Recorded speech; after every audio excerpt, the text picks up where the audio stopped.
இந்த மாதம் 8ஆம் திகதியிலிருந்து அக்டோபர் மாதம் 8ஆம் திகதி வரை ஐநா மனித உரிமை ஆணையத்தின் 60வது கூட்டத்தொடர் ஆரம்பித்து நடைபெற்றுக் கொண்டிருக்கிறது. இந்த கூட்டத்தொடரின் ஆரம்பத்திலேயே இலங்கை அரசு இலங்கையில் நடந்தது இனப்படுகொலை அல்ல, அது ஒரு பயங்கரவாதத்திற்கு எதிரான மோதலில் ஏற்பட்ட விளைவு என்று தன் நிலைப்பாட்டை கூறிவிட்டது. அந்த நிலைப்பாட்டையே சீனா, பாகிஸ்தான் அரச பிரதிநிதிகள் ஆதரித்து பேசியுள்ளனர். இதனை தமிழ் தரப்பினர் சீனாவும் பாகிஸ்தானும் இலங்கைக்கு முண்டு கொடுக்கிறார்கள் என்று கூக்குரலிடுகின்றனர். ஈழத்தமிழர்களின் இனப்பிரச்சினை என்பது வெறும் இலங்கை தீவுக்குள்ளோ அல்லது இந்திர சமுத்திரத்துக்குள்ளோ மட்டுப்படுத்திவிட முடியாத உலகளாவிய அரசியலில் பிணைத்திருக்கும் ஒரு சர்வதேச பிரச்சினையாகும் என்பதை முதலில் ஈழத்தமிழர்கள் புரிந்து கொள்ள வேண்டும். ஈழத்தமிழர்களின் பிரச்சினை என்பது இலங்கை தீவுகள் மட்டுப்படுத்தப்பட்டிருந்தால் அல்லது இந்து சமுத்திரத்திற்குள் மட்டுப்படுத்தப்பட்டதாக இருந்திருந்தால் இனப்பிரச்சினை எப்போது தீர்க்கப்பட்டிருக்கும். ஆனால் ஈழத்தமிழர் பிரச்சினை என்பது அவர்கள் வாழ்கின்ற தாயகத்தின் கேந்திர தன்மை இந்து சமுத்திர பிராந்தியத்திற்கு அப்பால் உலகம் தழுவிய கடல் ஆதிக்கத்திற்கும் உலகம் தழுவிய அரசியல் பொருளியல் ஆதிக்கத்துக்குமான ஒரு கேந்திர பகுதியில் அமைந்திருப்பதால் அது வல்லரசுகளுடைய பிடிக்குள்ளும் மேலாண்மை வலயத்திற்குள்ளும் இருப்பதனால் இலகுவில் தீர்ந்துவிட முடியாது என்பதே உண்மையாகும். ஈழத்தமிழர்களின் இனப்பிரச்சினையும் அதற்கான தீர்வும் இலங்கை அரசாலோ அல்லது அண்டை நாட்டு இந்திய அரசாலோ தீர்க்கப்பட முடியாது என்பதை 1987ஆம் ஆண்டு இலங்கை இந்திய ஒப்பந்தத்தின் பின்னர் ஏற்பட்ட நிகழ்வுகள் மிக தெளிவாக வெளிக்காட்டியிருந்தது. அதனைத் தொடர்ந்து 2002ஆம் ஆண்டு ரணில் பிரபா ஒப்பந்தமும் டோக்கியோவிலிருந்து ஒஸ்லோ டப்ளின் வரை மேற்குலக அணியுடன் ஈழத்தமிழர் தரப்பு ஒத்துப்போயும் இறுதியில் யுத்தத்திலேயே வந்து நின்றது. அது ஈழத்தமிழர்களுக்கு முள்ளிவாய்க்காலில் பேரவலத்தையும் பேரிழப்பையும் தந்ததோடு ஆயுத போராட்டத்தையும் முடிவுக்கு கொண்டு வந்துவிட்டது. இத்தகைய நிலை ஏற்பட்டதற்கான காரணங்களை இன்று வரை நாம் சரிவர எடை போடவில்லை, ஆய்வுக்கு உட்படுத்தவும் இல்லை. ஆகவே அண்டை நாடான பிராந்திய வல்லரசான இந்தியாவுடன் ஒத்துழைத்தும் அதன் பின்னர் மேற்குலகத்துடன் ஈழத்தமிழர்கள் தமக்கான தீர்வை பெற முடியவில்லை என்றால் அதற்கான காரணம் என்ன? சர்வதேச அரசியலின் மேலாதிக்க போட்டிக்குள் ஒற்றை பொருளாதார தளத்தில் தோன்றியிருக்கின்ற இரட்டை அதிகார மையங்களின் போட்டிக்களமாகவும் வேட்டைக்காரராகவும் இந்து சமுத்திரம் மாறியிருப்பதும் அந்த வேட்டைக்காட்டுக்குள் ஈழத்தமிழரின் தாயக நிலம் அகப்பட்டு இருப்பதுமே காரணம் என்பதை நாம் சரிவர புரிந்து கொள்ள வேண்டும். ஈழத்தமிழர்கள் பிராந்திய வல்லரசோடோ மேற்குலகத்தோடோ ஒத்துழைப்பது என்பதற்கும் அணி சேர்தல் அல்லது கூட்டுச் சேர்தல் என்பதற்கும் இடையில் பாரிய வேறுபாடுகள் உண்டு. இங்கே ஒத்துழைப்பு என்பது எந்த நேரத்திலும் ஒத்துழைப்பை பின்வாங்கவும் கைவிடவும் முடியும். ஆனால் அணி சேர்ப்பு என்பது சேர்க்கப்பட்ட அணியிலிருந்து விலகுவது என்பதோ கைவிடுவது என்பதோ இலகுவானது என்று அல்ல.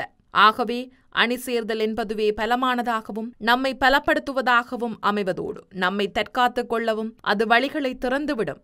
எனவே ஒத்துழைப்பு என்ற நிலையிலிருந்து அணி சேர்தல் என்ற நிலைக்கு ஈழத்தமிழர்கள் தம்மை தயார்படுத்த வேண்டும். ஈழத்தமிழர்களுடைய விடுதலைக்கான பயணத்தில் நாம் அரசுகளை அணிதிரட்டாமல், அரசுகளை நமக்கு நண்பனாக்காமல், வல்லமை வாய்ந்த அதிகாரிகளின் ஆதரவின்றி, பலம் வாய்ந்த நாடுகளின் ஆதரவின்றி ஒருபோதும் விடுதலை அடைய முடியாது. இன்றைய அரசியல் பொறியியல் உலகில் யாரும் தனித்து நின்று இயங்க முடியாது. சொந்த காலில் சொந்த பலத்தில் நிற்க வேண்டும் என்பது பேச்சுக்கு ரம்யமான உணர்வுபூர்வமான துணிச்சலான வார்த்தையாக இருக்கலாம். ஆனால் அது நடைமுறைக்கு ஒருபோதும் சாத்தியமில்லை.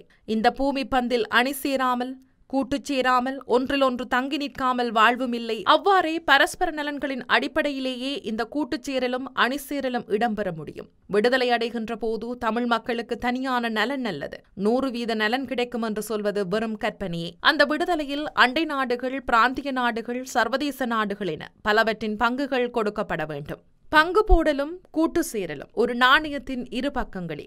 பங்கு போடாமல், பங்கு கொடுக்கப்படாமல் இந்த பூமி பந்தில் எதுவுமே நிகழாது. ஆகவே அவரவருக்குரிய பங்கையும் பாத்திரத்தையும் வழங்குவதன் மூலம் பரஸ்பர நலன்கள் அடையப்பட்டு அதிலிருந்தே உறவுகள் மலர வேண்டும். இந்த அடிப்படை தத்துவார்த்தத்தை புரிந்து கொண்டால் மாத்திரமே நாம் விடுதலைக்கு தகுதியானவர்கள். அதைவிடுத்து வெறும் கற்பனையான வீரதீர கதைகளையும் இலக்கிய கற்பனை கதாநாயகர் பிம்பங்களையும் தமிழ் மக்களுடைய கருத்து மண்டலத்தில் வைத்துக்கொண்டு ஒரு சரியான அரசியலை நாம் முன்னெடுக்க முடியாது. அவ்வாறு முன்னெடுப்பதற்கு அறிவார்ந்த ரீதியில் கருத்தை சொல்ல வல்லவர்கள் மீது 1000 முட்டாள்களின் கல்லுவீச்சுகளும் வசைபாடல்களும் மேற்கொள்ளப்பட்டு அறிவார்ந்த கருத்தியலாளர்கள் அரசியல் செயற்பாடுகளிலிருந்து ஒதுக்கப்படுவர். இதனால் கற்பனையான தவறான கருத்தியல்கள் மேல் எழுந்து தமிழினம் மேலும் சீரழிவை நோக்கியே செல்லும். இதுவே கடந்த 16 ஆண்டுகளாக தமிழ் சமூகத்தில் நிலவி வருகிறது. இந்த நிலையை போக்குவதற்கான புதிய பாதை பற்றியும் அதற்கான வழிவகைகள் பற்றியும் அறிவுபூர்வமான தேடல்களும் உரையாடல்களும் இப்போது அவசியப்படுகிறது. அரசற்ற தேசிய இனங்களின் ஒப்பாரி மண்டபமான ஐநா மனித உரிமை ஆணையத்தில் அதனுடைய 60வது கூட்டத்தொடரில் சீனாவும் பாகிஸ்தானும் இலங்கை இனப்படுகொலை அரசுக்கு சார்பாக இலங்கையில் இனப்படுகொலை நடக்கவில்லை என்றும் அது பயங்கரவாதத்திற்கு எதிரான யுத்தத்தில் ஏற்பட்ட மரணங்கள் என்றும் தமிழ் மக்களின் படுகொலையை மல்லினப்படுத்தி மனித உரிமையை கருத்தில் கொள்ளாது இலங்கை அரசுக்கு முண்டு கொடுப்பதாக தமிழர் தரப்பில் இன்னும் ஓர் ஒப்பாரி தொடங்கிவிட்டது. 2000ஆம் ஆண்டிற்கு பின்னர் அது உலகம் தழுவி அரசியல் முழு முனைப்புடன் ஈடுபடத் தொடங்கி இந்து சமுத்திரத்திலும் ஆப்பிரிக்கா கண்டத்திலும் தனது ஆதிக்கத்தை பொருளியல் முதலீடுகள் மூலம் விஸ்தரித்து இருக்கிறது. இப்போது இலங்கை அரசுக்கு சார்பாகவே சீனா இருக்கின்றது என்ற அடிப்படையில் ஈழத்தமிழர்கள் சீனாவிடமிருந்து எத்தகைய ஒரு ஆதரவு கரத்தையும் பெற முடியாது. இலங்கை அரசுக்கு எதிராக சீனா ஒருபோதும் செயற்படாது என்ற அடிப்படையில் ஈழத்தவர்களுக்கான ஆதரவு தளம் சீனாவில் ஒருபோதும் இருக்கப் போவதில்லை. அதனைத்தான் இப்போது ஐநா மனித உரிமை அவையின் கூட்டத்தொடரில் சீன பிரதிநிதிகள் தெளிவாக கூறிவிட்டனர். எதிரியின் நண்பன் இயல்பான உன்னெதிரி, உனது எதிரியின் எதிரி உனது இயல்பான நண்பன் என்ற தத்துவார்த்த உண்மையை நாம் புரிந்து கொள்ள வேண்டும். ஆகவே இலங்கை அரசின் தமிழர்களின் இயல்பான நிரந்தர எதிரி என்ற அடிப்படையில் நிரந்தர எதிரியின் நண்பன் ஈழத் தமிழர்களின் நிரந்தர எதிரியாகவே இருக்க முடியும். மேலும் அக்டோபர் 8ஆம் திகதி வரை இடம்பெறும் ஐநா மனித உரிமை ஆணையகத்தின் கூட்டத்தொடரில் இலங்கை தொடர்பான அறிக்கை தமிழர்களுக்கு சார்பாக வருமோ வராதோ என்று ஐயப்பாடுகளுக்கு அப்பால் ஐநா பொது சபையில் வீட்டோ அதிகாரத்தை கொண்டுள்ள சீனா இலங்கைக்கு ஆதரவாக தமிழர்களுக்கு எதிராக தொடர்ந்து நிலை எடுத்திருப்பது என்பது ஐநா மன்றத்தினால் மேற்கொள்ளப்படுகின்ற எந்த ஒரு தீர்மானத்தையும் இலங்கைக்கு எதிராக செயற்படுத்த முடியாமல் சீனா தனது வீட்டோ அதிகாரத்தை பயன்படுத்தும்.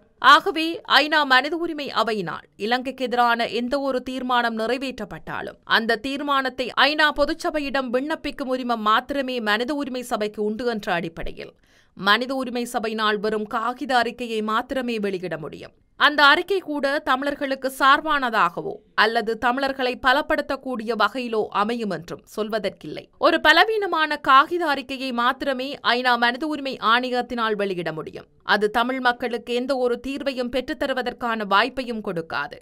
எனவே சீனா, பாகிஸ்தான் போன்ற நாடுகள் ஈழத்தமிழர்களுக்கு எதிராக செயல்படுகின்றன என ஒப்பாரி வைப்பதில் இந்த பயணம் கிடையாது.